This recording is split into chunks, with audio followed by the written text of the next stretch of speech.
Welcome to your Ultimate Life podcast, where we help you break free from mediocrity and create a life of purpose, prosperity, and joy.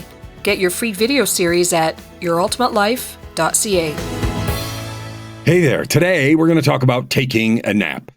Now, almost all of my episodes about creating your ultimate life are kind of, up there and get stuff done and go forward and move and set goals and get a coach and hold yourself accountable and all that good stuff. And I mean and believe and love every one of those thoughts.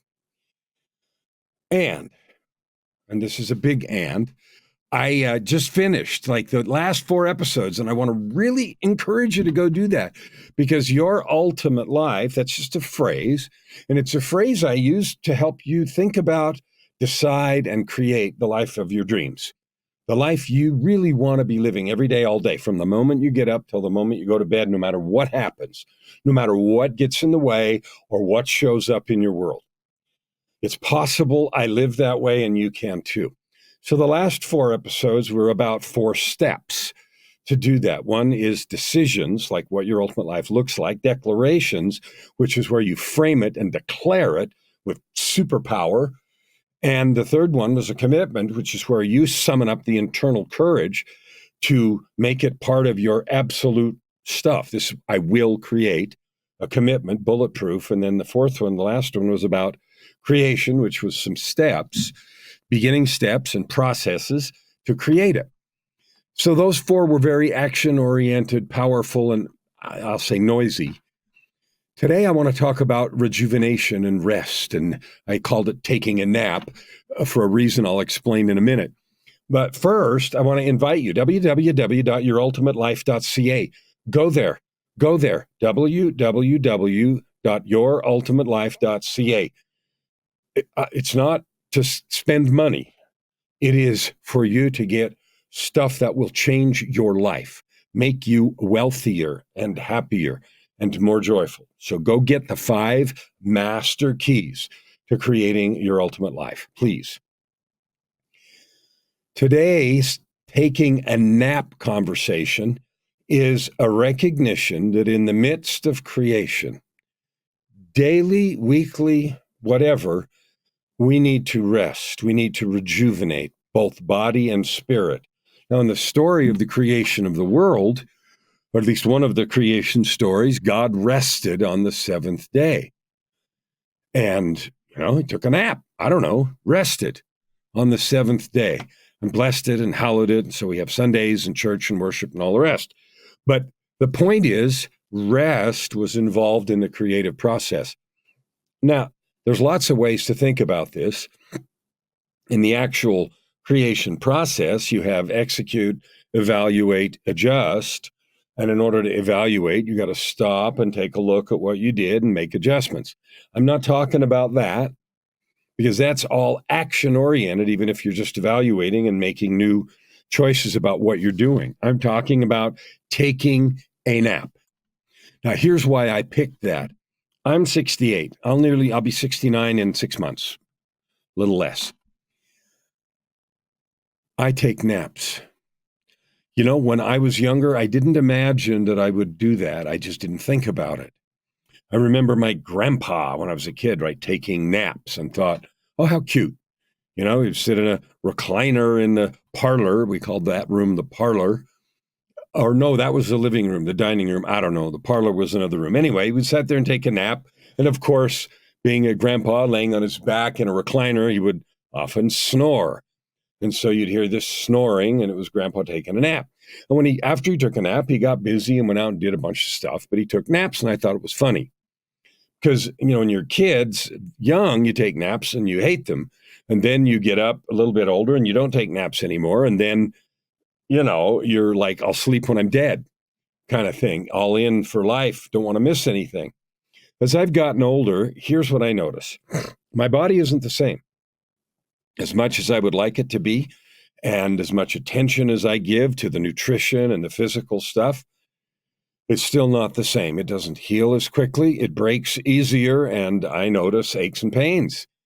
And I have taken, I'm certainly not world class in my care for my body. I was looking at a website the other day called Heroic, which I am a member of, and was listening to one of the videos there. And Brian Johnson, who's on there, was talking. He looks like he's late 40s, maybe early 50s, I don't know, but late 40s anyway. And he's in good shape, and was talking about breathing and about how important that is, and went on and on about the 10 important things of that. And it was a really interesting video. And it played into the whole care of your physical body thing. And I thought about myself and where I am. And there were years that, if you know all the stories, you know that I abused my body badly with drugs and other things. But after that, I'd gotten healthy again. And then, of course, almost 7 years ago now, I died, got a fatal illness, and was in a coma, and lost a whole bunch of weight and had to learn to walk again, and on and on.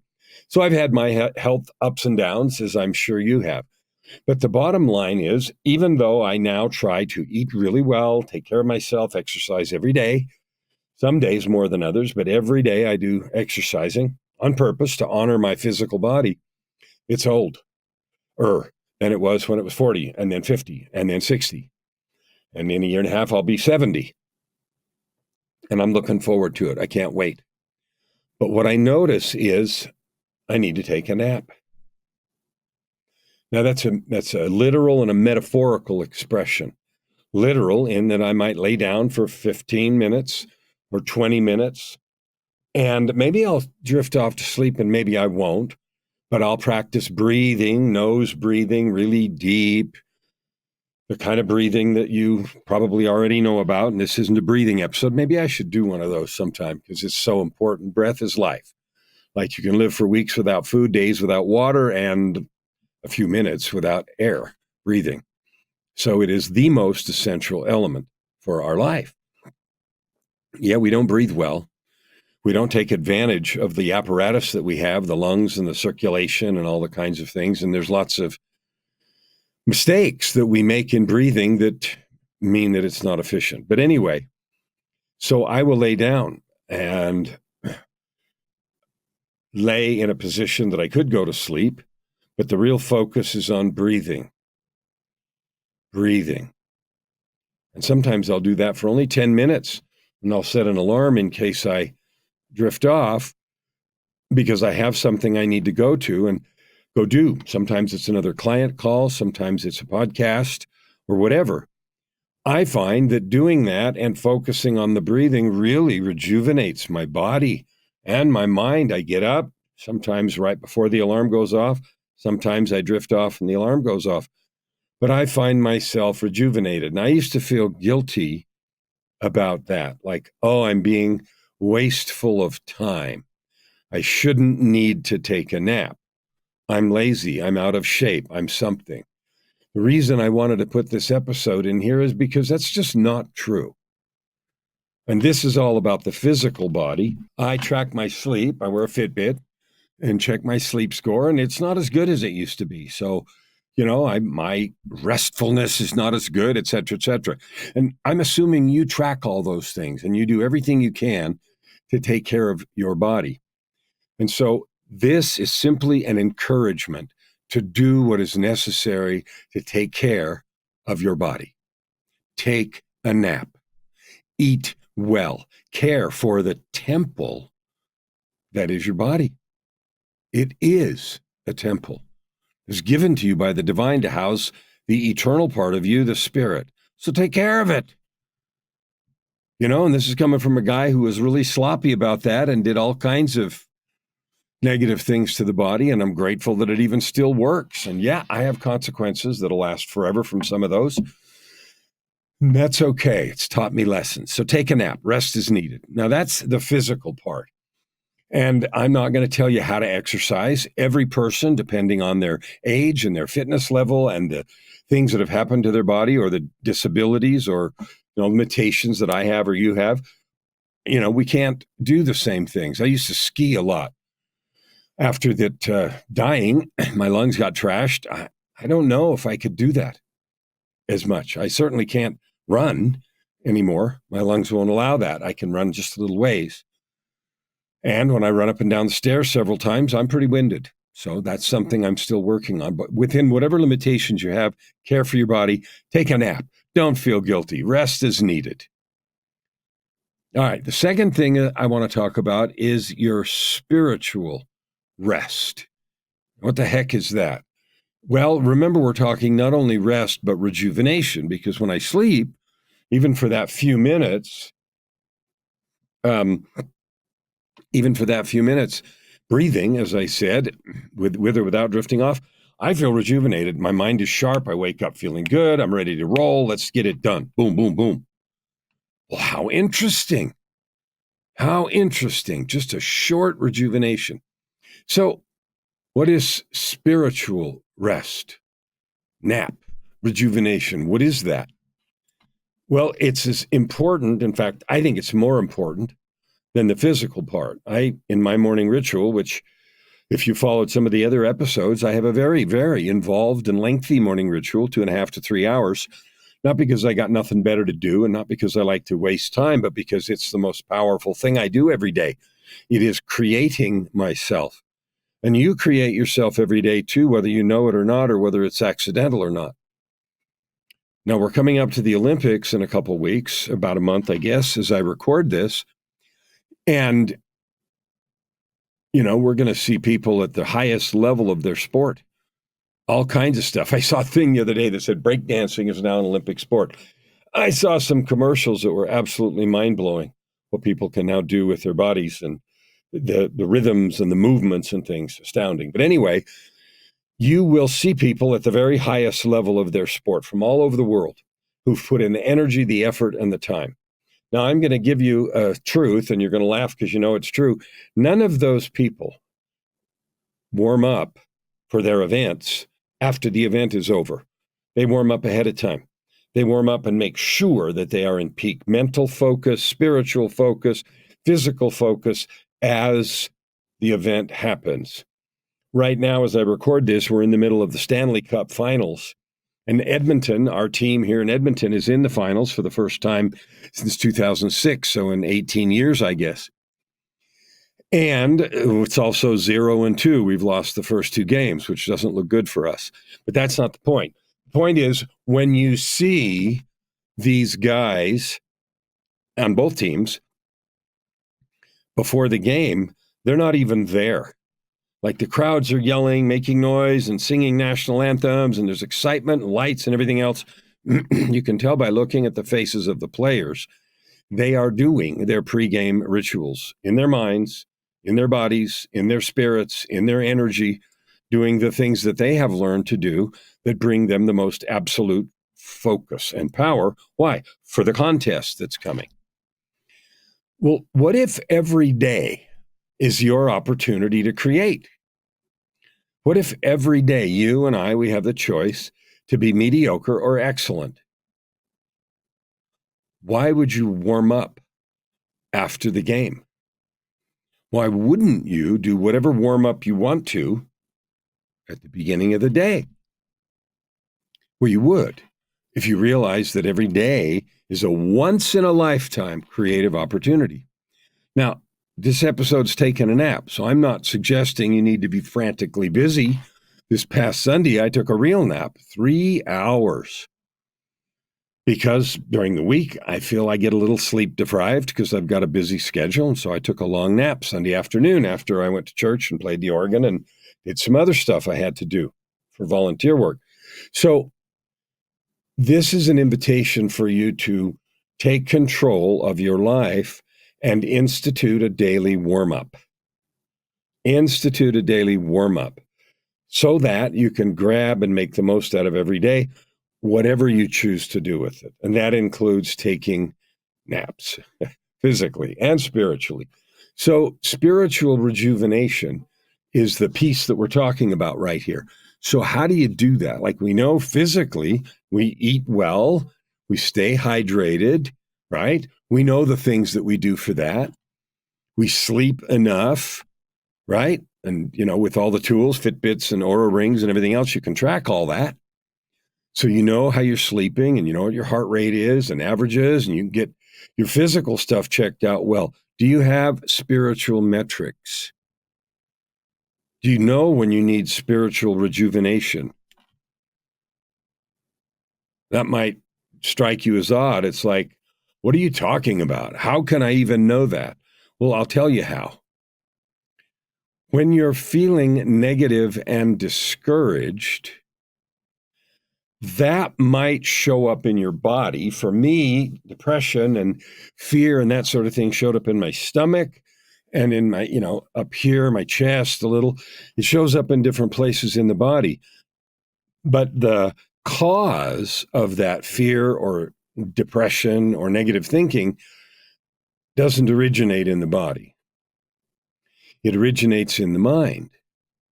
It originates by believing a distressing thought, a thought of fear, a thought of negativity, of failure, of embarrassment, of struggle. So anytime you are feeling negative emotion, that is a signal to you, a thermometer that says your spirit is tired. I want you to think about that. I realize something may have happened. Someone dissed you or betrayed you or stole from you or maybe left your relationship or whatever. Those things are very taxing, stressful on the spirit. So anytime you're feeling that, it's a sign, wow, I'm tired. I need rejuvenation. So the question, now that you know that, just what are you feeling? If you're feeling negative, scary, hurtful, weary things, I use the word weary. Tired is body. Weary is spirit for me. It's a deeper, more profound sense, and it really is in the spirit. So anytime you're feeling that, right here, right now, right this minute, you need a nap, a spiritual rejuvenation period. Now, if you haven't talked about this with yourself before, you may think I'm crazy or not know what I'm talking about. But let's assume for a minute that your body and spirit have the same kind of needs. You need to eat, drink, and breathe for your body to stay alive. Well, we don't eat spirit food in the same way. You don't buy that at the spirit store or something crazy like that. But it needs nourishment. Your spirit, that energetic piece of you, the thing that leaves when somebody dies, that thing needs nourishment. It needs its own food, water, and air. So what is spiritual naps? What is spiritual rejuvenation? Well, I don't know what it is for you. I'm going to share what it is for me and for many that I've worked with. And I'll tell you things that I do on purpose to get that energy back. One is reading sacred literature. Now, whatever literature is sacred to you is good. And if you don't have any, find some. There are thousands of books that are written solely for the purpose of inspiration. Now, regular books, scriptures, the Quran and Bible and other things, Bhagavad Gita and so forth, are associated with particular religions or types of religion. Those can be a starting place. I love them. I love reading scriptures. I take my time. I read detail and thoroughly, and I ponder deeply and think. And what I notice when I do that is it doesn't affect my body. It affects my heart, my spirit. I get excited. I feel connected to a greater power. I find that meditation does the same thing. It has the added benefit of also resting the body. But I'm talking about in addition to that, I'm talking about the effect it has on your spirit, your energetic being. I call it a spirit, call it what you want.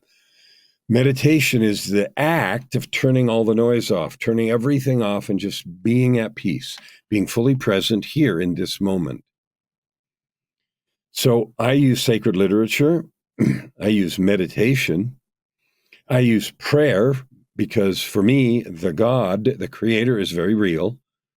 I had the unusual experience of having died 7 years ago this month and having 3 conversations with God at the door between life and eternity. So that was all very real for me. So prayer, in the act of both speaking and listening, is something that feeds my spirit. Some other things is the document that I talked about writing in the declaration part of the podcast a couple episodes ago contains spiritual declarations as well as physical. So one of my declarations is, I am a son of Almighty God. Now, I know that's true, and that knowledge can sit somewhere in the back of my mind, whatever. But if I call it forward and read my document, a little piece of which says, I am infinite and eternal. I am a son of Almighty God. I am a disciple and friend of Jesus Christ. That's 3 lines out of many. But just reminding myself of that has an effect. So meditation, prayer, sacred literature, your own documents, which are your own scriptures. And there are other kinds of motivational books and videos and so forth that remind us who we are. I'm not just talking about rah-rah things to say, go get him, go get him. I'm talking about things that remind you of your divinity, your origin, and because of your divinity, your capability, and your possibility for creation. When you do things, or I do things that dip into that realm, that is spiritual refreshment. Now, if this is new for you, then this might seem strange or difficult to do, but let me help you. Let's talk about it. I've done several episodes on that. I'll give you one more thing, and then we'll be done talking about spiritual naps. One is part of my morning ritual, which is to look into my own eyes every day. And I invite you to do this and say, Kellen, I love you. And sometimes when things aren't going well or I've made mistakes, it's tempting to look away and be negative about it. But you can always love yourself for the divine being that you are, for trying, for even being on this path of growth and development. That sets you apart. You're one of the few who are intentionally focused on creating growth in yourself, who are committed to listening to stuff like this, trying new things. Why? To grow, to develop, to be more. So those are some examples. I have a book called Living with Purpose and Power. Living with Purpose and Power, and that one is my most recent book. But it talks, it talks in that book about how to create documents and how to create these warm-up, these daily creation processes in great detail. So I invite you to get the book, Living with Purpose and Power, to find out, and then to try your own methods. It's not prescriptive in saying you have to do this, that, and the other, because this, to be effective, has to be personal for you. A pianist wouldn't warm up the same as a gymnast. So you're unique and powerful. And what I have in the book there for you is different ways to approach this creation, but don't skip it. So now we've talked about physical rejuvenation. We've talked about spiritual rejuvenation. And I want you to just relax into your heart and do what you need to do. Do what you need to do in order to fully rejuvenate yourself. And secondarily, or primarily actually, make a commitment to yourself, your own greatness and opportunity, to warm up every day, just because you can, just because you want to be the very best you can be. You wouldn't be listening to stuff like this podcast if you didn't have a real desire to grow, to be more, to make more money, to make a bigger impact, to create value, and to have purpose in your life. You wouldn't be here. So I already know you're one of the few. So I invite you to read that book and create processes that intentionally rejuvenate your body and your spirit. That is taking a nap, refreshment, rejuvenation, and self-creation in the morning. Now, the last piece I want to talk about is, again, this sounds all serious. And in one sense, it is deathly serious. It's life and death. Every day goes by once, and then it's gone. But we don't need to, and in fact, it's not healthy to be serious all the time by any stretch. In fact, you could argue, and I lean into this truth, that if you create the life of purpose, prosperity, and joy that you want, you're never serious. You're just committed. and you're committed to something you've chosen and you lean into and you love. You lean into and love. So the idea that you can have no unpleasant days, you can have no negative experiences, is real and true. Now, I know that sounds Pollyanna and, off the charts, but the truth is, even when things that others might view as negative, painful, unfair, rotten, stinky, or whatever word you want to use, happen to you or around you, you and I, we get to choose how we interpret those. They can be hateful things that generate resentment, negativity in our hearts, or they can simply be something that happened. And we get to choose how it affects us. That distinction right there has given me tremendous peace, prosperity in terms of cash, and growth. Nothing that happens around me bothers me. It just is what it is. And I now make a conscious choice about how I let that event or person or language or outcome or failure, if it is a failure, and failure is just something I didn't want, I just decide what that does. And I choose to decide everything is a blessing and everything is a learning experience. And why would I do such a thing? Well, it's more fun. If everything's a learning experience, then I automatically ask, what's the gift here? What can I learn from this? Wow, that wasn't what I wanted. Ugh, that sucked. Now what? It changes the game completely. I never go down the hateful, angry, negative, resentful, bitchy road anymore. I don't want it. I don't like being down. I don't like how it feels. It makes me want to give up. All the rest of the negative stuff that, we've all done that. So make a different choice. Taking a nap means take the physical rest you need. Get the spiritual rejuvenation that you need. And it means choose to have fun. Like purpose, prosperity, and joy isn't purpose, prosperity, and joy like the joy part. The joy isn't just stoic, ooh, I'm happy and having joy. The joy part is real, live, full-on joy all the time. And you probably think I'm nuts, but you can have it. You can have it. And you can live in it and be it. And that's what creating the ultimate life is all about. So as a final invitation, I offer you www.yourultimatelife.ca. Go there and get your free stuff. Let it change your life. I offer you the opportunity to chat. I love helping people, because my commitment's 250 million. Let's have you be one. Reach your goals. Create the life you want. You deserve it. You can have it. And it can start today. It doesn't come in a box. It doesn't get delivered by someone else. No FedEx truck or Amazon truck's going to give it to you. And the good news is no one can keep you from it. Hear me. I don't care what anybody else does or says. Nobody can keep you from ultimate joy and happiness. No one. And no one can take it away from you.